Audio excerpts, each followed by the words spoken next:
welcome everyone to this next episode of the She Shakes the World interview series with me, Rachel Waite, founder of She Shakes the World movement. And today I am delighted to present to you Bianca Robinson. She is the CEO of the amazing charity, the CEO Sleepout. She's got an amazing story to share with you, and I can't wait for you to hear her words and listen to her wisdom. So Bianca, welcome to the interview series. Thank you. I can't wait for our conversation. I was just saying, I love what you're wearing and I love your energy, and I think that's going to flow through. I hope so. During the interview. So please share with the listeners just a little bit more about you, about CEO Sleepout, and how it is that you're currently in your personal way shaking the world. Yeah, I will do, Rachel, and thank you for that gorgeous intro. Just on what I'm wearing, I said to you, most of my clothes are blue. I don't know why, I'm just attracted to the blue turquoise spectrum, so this is quite a bold but I must have been feeling some kind of good energy today to be, yes, to have the confidence to put my orange top on. Well, there you go. If not, people are going to take the confidence to be bold in their energy and what they're wearing. Yeah, absolutely. So I'm from New Zealand, but I've lived in the north of England for the last 20 years, in a little town overlooking a beach called Saltburn by the sea, and it's just fab. I wouldn't change the last 20 years living here for the world. It's had its ups and downs and challenges, but on the whole, it's been a fantastic experience. I'm a mum of twins. My daughters Isabel and Amber are 22, and one of them lives with me, and the other one went to New Zealand in 2020 in the middle of lockdown. Oh, wow. To actually live her adult. Yeah, she went to live her adult life because obviously she looked at New Zealand, what they were doing. She's dual passport, very, very lucky. Yes. To have that dual passport and that opportunity. And I'd done a CEO Sleepout in Harrogate the night before lockdown. Wow. And I was coming home at 6:30 a.m. and it was all over the news that we were locking down, that day. So I just drove straight to Newcastle, got her from her flat, kidnapped her, put her in the car, brought her back to Saltburn. And over the coming weeks, we just saw her go into quite a dark, just this downward spiral into this dark place, because she'd started her adult life. And I think that she was being pulled back under mum's roof, yes, and restricted in lots of different ways. And she started to turn the corner when she started to make that plan to actually go on to New Zealand. And she's had a fantastic experience there. She's at uni, she's working, she's got a great flat in the city centre looking over the waterfront. Oh, so I'm really proud of what she's achieved over there, actually. It's just amazing. Yes. And I know we're going off tangent here, but how amazing that you didn't feel that nudge to sort of try and hold on to her, to keep on to her. You were like, you got to go. And that's amazing, isn't it? Well, I'll talk about, there's a bigger piece wrapped into this, which is, and we will come to this, I'll drop it in now so that people don't find it a shock. But in the August of 2020, I had surgery for breast cancer, all good now. But within 3 days of that surgery, we were trundling down in my ex-husband's van to Heathrow to send Amber off. And so it was a big year and a big moment in time, really. But what I thought was, yes, it's awful having to see your child fledge, but it is the natural order of things. Yes. And it shows huge courage on her part. And I was just extremely proud of that, and I really did want the best for her as well. And actually being locked up in a room in Saltburn where we couldn't go out was not the best thing for a young person. And in contrast, her twin sister Isabel also struggled, but was in the thick of her degree, and she did a whole second year of uni in her bedroom. Bless her. And I just felt so sorry for her. So yeah, there's lots of stories around that. I mean, Isabel's got a degree now. She's done her final paper last week and her final exhibition, and her degree is in sustainable home design and construction. And obviously that's a very in demand, you understand carbon materials, yes, and carbon zero stuff, carbon neutral stuff. But she doesn't want to go straight into business. She wants to do a gap year. And I have to remember, and I have to think, well, actually, she deserves one because she was literally stuck in the house for the majority of that second and third year of her degree. So, yes, wow. So yeah, so You didn't ask me about No, all that. It just but that came was out. clearly meant to come out. So thank you for sharing that. Yeah, so I guess in my career, I run a national charity, which is also a national movement, really. It's a business leaders movement. And we bring them together for a night outdoors under the stars in the coldest of cold. So November, February, March are the times we like to do it, for the CEO Sleepout. And when they get, I mean, they might do that for all kinds of different reasons, and those reasons might be you know, your persona, your PR, your networking opportunities with other bigwigs, to make yourself look like the good guy at work. But when we get you there, we are able to sprinkle some magic dust over you while you sleep. And I can imagine you do that. Yeah, and it's because we bring people who've lived through homelessness, serious rough sleeping homelessness, to tell their story very candidly.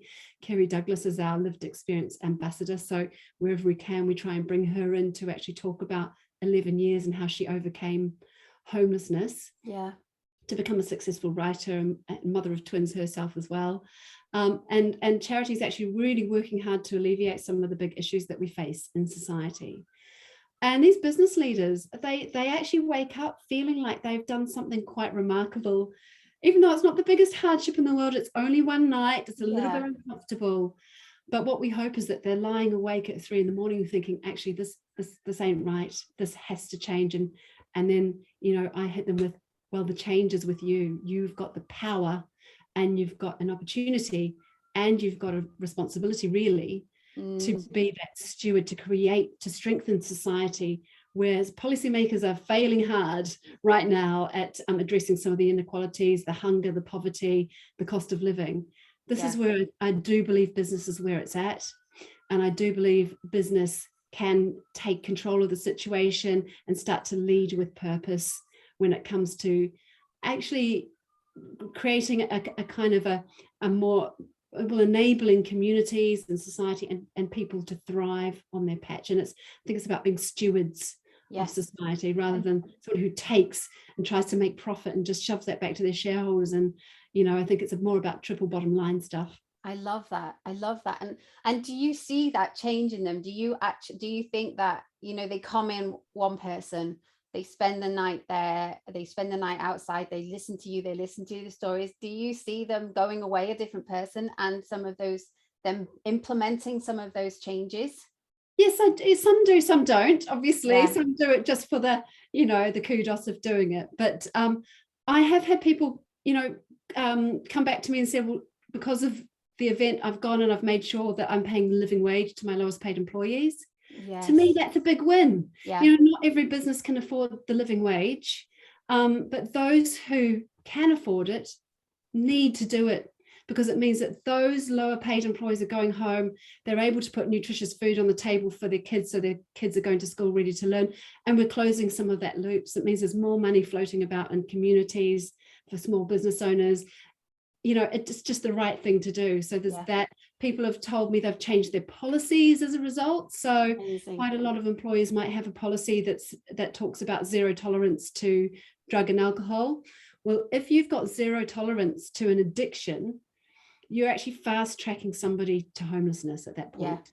So could you rewrite that policy to say, okay, we've got a support policy in place, and if you work with us to do these things that rehabilitate you, you know, actually it saves that business money, it saves them on that extra recruitment that they would have to do, and you're supporting somebody through a big problem at the same time. You know, again, strengthening community, society, the workforce. That's amazing, because there's such addiction, such a difficult subject, isn't it? And actually people, you know, who are addicted, you know, they've got so much trauma, they've got so much pain, and that's often why they've got the addiction.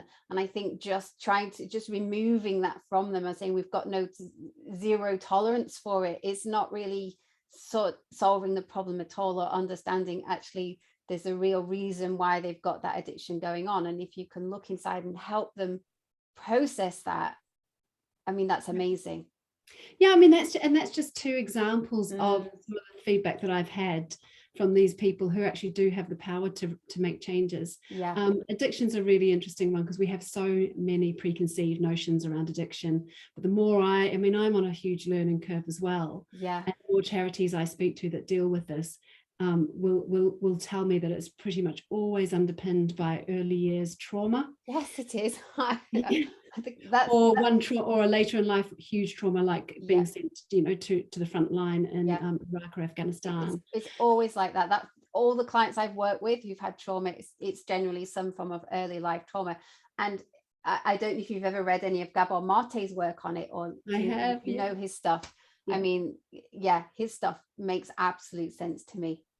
Yeah, so it's just unlocking that compassion around that, unlocking the understanding around that. And I don't need to do that. I bring in people from frontline charities and things to tell their stories, and people who've lived through it to tell their stories. And really, you do see it, kind of the light bulb going on in some people as they sit and listen to all of this. And, people who are already doing good work. So someone who came to London at Lord's, the CEO of Sleepout we had at Lord's Cricket Ground last year, it's called Andrew Mitchell, and he heads up TAKEWAYS. So they've just built the super sewer. And their social value report is phenomenal anyway. They're giving back to, they're creating beautiful waterways for London residents, and they really are trying their best to balance out this kind of horrendous, I guess, construction work that they're doing, and all the carbon that comes with it, and the pollution that comes with it. But they're trying to offset that in a way that is really impressive. But even Andrew Mitchell came to me afterwards and he said, I'm having thoughts.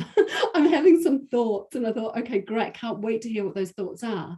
But it had obviously changed the way he thinks about some of the inequalities that we have in London. It's London and Manchester and Birmingham and the bigger cities, you have rough sleeper population, and the habit is just to swerve them as if they're just part of, they're just part of the landscape, and it's not right. What we try and do is we try and bring people who've lived through homelessness, we try and see them as mirrors to ourselves. So people with same hopes, same dreams, same desire and deserving of care and love and understanding and compassion. Not to mention a roof over their heads. But we also try and paint a picture of the many faces of homelessness. So more than just a rough sleeper. So that rough sleeper addicted stereotype is just the tip of a humongous iceberg. And in 2022, it looks like well-educated people like you and I, who perhaps are single mothers who haven't been able to afford private rental. Where do you go? It looks like, a person approaching middle age who's had a relationship breakdown, but been living at the top of their means, not able to cope. People on 0 hours contracts. Looks like young people whose lockdown has exacerbated kind of aggression in the home, and they can't live there any longer. So there's all these faces of homelessness. And we do try and paint that picture. We have a phenomenal artist called Mark Davenant, he's a photographer, and he has come and presented his exhibition at Lord's, at Manchester, numerous events that we've held. And it really does, it's these raw portraits of people who are homeless. And he did start off with rough sleeping, but as he learned more about it, he started visiting people in this, what we call slum accommodation. And he went to see one lady in a slum accommodation who situation was she'd been put there by the council, I think Bermondsey or something, and actually perhaps shouldn't name names, but anyway, a council. She'd been put there by the council with a small one baby between 1 and 2 years old. It was condemned, the building was condemned, so she's the only tenant in the entire building. The damp was so bad that you could see it running down the external wall, and inside, when Mark Davenant went in to talk with her and take some portraits, he said he was in there 45 minutes, and when he left, there was mold growing on his camera case. Oh wow. That's not fit for human life. And she's living there with a baby. Wow. And if she chooses to leave that accommodation, she makes herself intentionally homeless and forfeits any council intervention at that point. Wow. And see, this is the thing we don't know unless we come to you, we hear you talking, Right. or we come to one of your CEO Sleepouts. This is something that we don't generally know or hear about. So I feel it's the work that you do is so valuable, and it's so important. And when you have these business leaders coming together who have got the finances, who have got the money, you're encouraging them to do something really positive with that money and spread abundance. And so I can really see the massive effects, behind what it is that you're spearheading, which is incredible. What was it that led you to feel so passionate about this and feel like, yeah, this is where I need to go with CEO Sleepout? What was it? What was your journey into stepping into this? Because you're clearly very passionate about it. Yeah. Well, I was a business owner myself. So I had a small business which I started in Middlesbrough alongside 5 other shareholders in 2009. So just right after the credit crunch. Yes. We grew that for 5 years, and in the same building as my business was a chap called Andy Preston, and Andy's now the elected mayor of Middlesbrough. Okay. And he two things happened. I had coffee with him, and I said there's going to be life after Calm Digital, which was the name of my company, for me, because I always wanted to own my own small business, but I didn't bargain on the fact that it was like going out, winning business, putting it through the sausage factory, chasing invoices. And I sort of said, I'm finding that the personal fulfillment aspect isn't there. I'm not accessing my true values. He just sort of like went, oh, you're right. And I could see it go straight over his head. Then around about the same time, he set up the charity CEO Sleepout, had the first CEO Sleepout in Middlesbrough at the Middlesbrough Riverside Stadium, 2013. It was horrendous. It was freezing cold, sub-zero. It snowed on us. It was uncomfortable. It was good camaraderie and a great bunch of people, and raised decent amount of money. Almost 40k was raised from Middlesbrough, which is a high deprivation town. Yes. Not so much anymore as turning the corner, but at the time, yes. And I said to him again, I said, just FYI, I am never doing that ever again. No chance. Wow. And you do them all now? Yeah, I've done about 63, I think. Wow. So never say never is the motto for that. But so no, I then sold my share back to shareholders in 2015, went my separate way. I was freelancing, and I was also lecturing at Newcastle College and York St John Uni. And I was quite happy just sort of like chugging along. And the phone rang in 2017, and I hadn't spoken to Andy for about 2 years. He said, I built CEO Sleepout.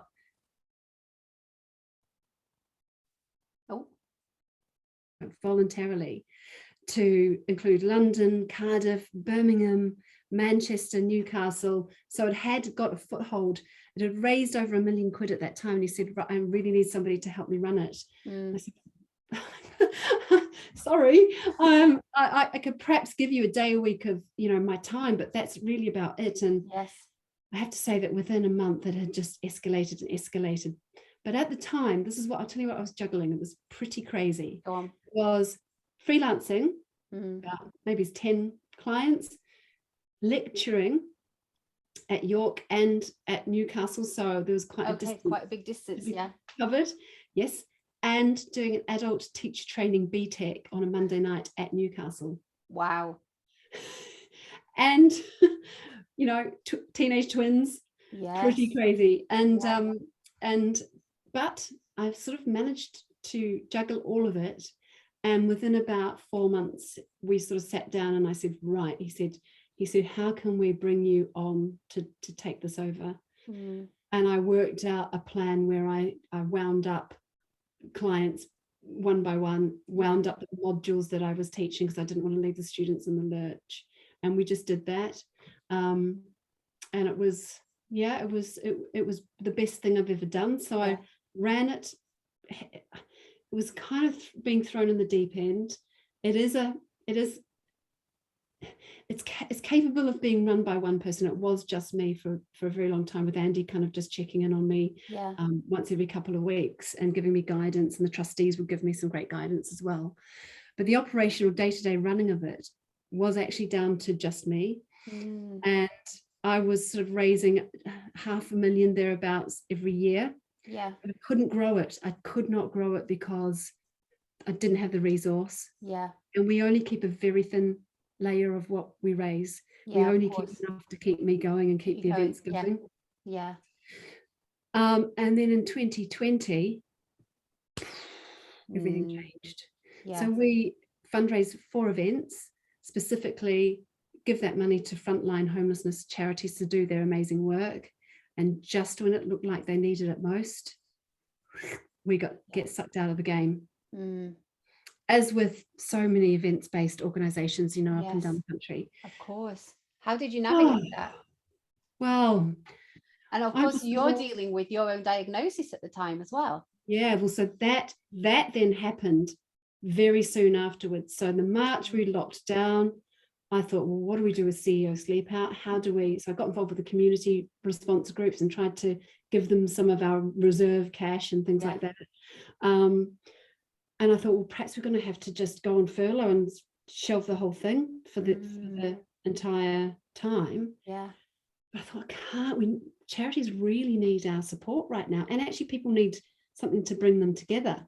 Yeah. But then in the March, April, May, got my diagnosis for breast cancer. Yes.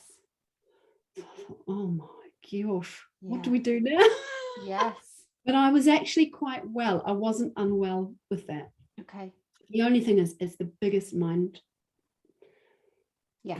No other word I'm going to use there. I do, yes. You can use it, it's fine. It was the biggest mind fuck in your life. I mean, it really was. And I found myself with all the armor that I would normally have. Yeah. And kind of, I guess, I'd say poise, but it's not quite the right word, but I guess you know what I'm trying to say, and as you go about life, you have a way of controlling the emotions within you. But I really felt like I'd lost the ability to control where I was on that emotional spectrum at any given time. So what it did to me was really made me vulnerable to being knocked one way or the other. Yeah, of course. And I thought, well, actually, I need to focus now. So I thought, right, what we're going to do is we are going to focus and we're going to put a backyard sleep out together. Amazing. So I put the stay-at-home sleep out 2020 together, blasted that out on social media into my database, and opened the door to not just business people, but to kids, to families, to all comers, to get together in the backyard, to come together on Zoom at 8 o'clock on the night, raise 100 quid, because normally we ask people to raise excess of £1,000 or donate. Of course. Just raise 100 quid, come together, do something for the greater good, and we'll support a range of charities, and the Trust will Trust food banks up and down the country with that. So that gave me something to focus on. That was outside myself and my journey. And did that help you with your journey, do you think, having that to focus on? It really did. There were times where I don't normally get, I do get stressed, but I normally process it in a healthy way. But there were times where I did feel quite stressed about it, but I knew that whatever my decision was, the trustees would back it. They were absolutely brilliant. And so I just plowed ahead and kept it going, and we raised £47,500 in that first one. Amazing. And ended up raising 125,000 from subsequent virtual sleep out events, backyard sleep outs. So, and we've got one coming up on the 30th of June. We have got the big summer sleep out, which anybody can do. We need get in your backyard. Because could this be a global thing? What I'm thinking is, does it have to be UK people, or could anybody do the summer one? Anybody could do it. We have to think how we're going to get the funds internationally. But I think that's with technology, that's very doable. So anybody can do it. How can people get involved? How can people get involved? Jump on our website. If you jump on the homepage and scroll down, the big summer sleep out is there. You just click on that, and there's a wee form, and we capture that and then send you all the info. And that's ceosleepout.com. .co.uk. I'll put all that information in, because and it's the Brilliant. 30th. I think there'll be so many people who want to get involved. Listening to what you said today, I think there'll be so many people who want to get involved in that. And I would encourage it, because it's allowed to be fun. Yeah. A lot of people, some of the keyboard warriors on Facebook will go, well, look at you all in your Canada Goose jackets and blah, blah, blah. And you think you're missing the point. This is a fundraiser. Yes. You know, we can't come close to what it is like for somebody who has that fear and that anxiety, and you know, has to find a safe place to sleep day after day, facing all kinds of, you know, fear and adversity. And we are a business event with a twist and a fundraiser. Yes. It does so much good. Yeah. Can you imagine all the good that is going? That's what it's about, is all the good that will come from all that money that is raised. Exactly. And the understanding and that compassion that's unlocked is really invaluable. So we've partnered with the Big Issue Foundation for this one. Amazing. Which is great. Bianca, oh wow, I'm so excited. I'm so glad you shared that, because I know I'm going to be there on that day. Yay, right. For sure. You have to put me down, but gosh, wow, yes, that will be amazing. I know we have to wrap this interview up, because I know we can't go on too long. But I would love for you to just share why it is so important that businesses are stewards for the well-being of society, and how you can see that in a way shaking the world in a really, really positive way, because I know that's what you're passionate about.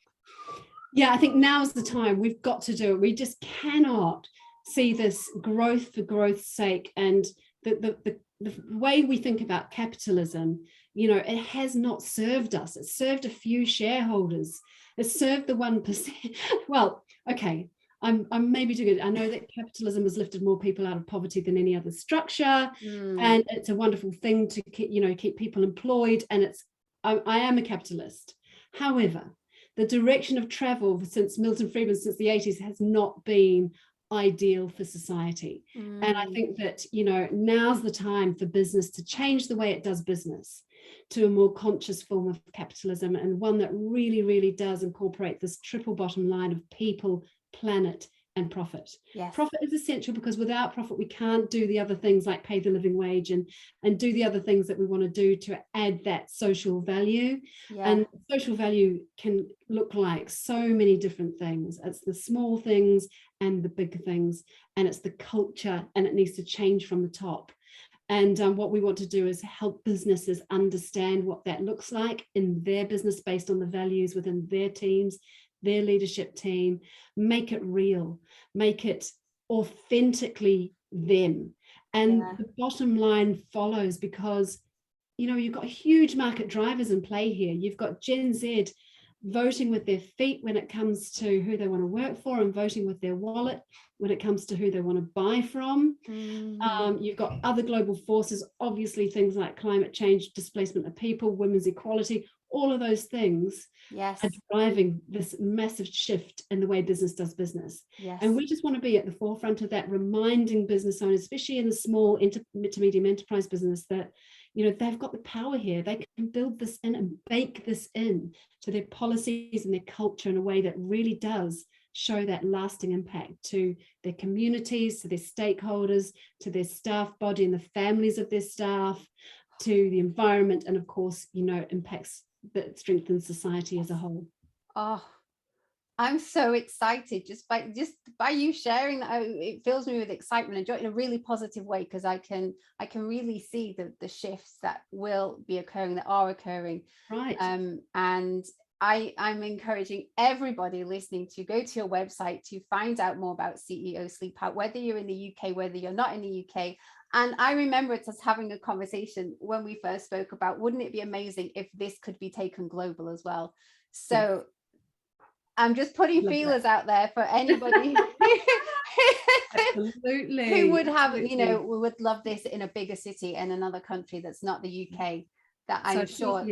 CEO Sleepout New York, here we come. Exactly that.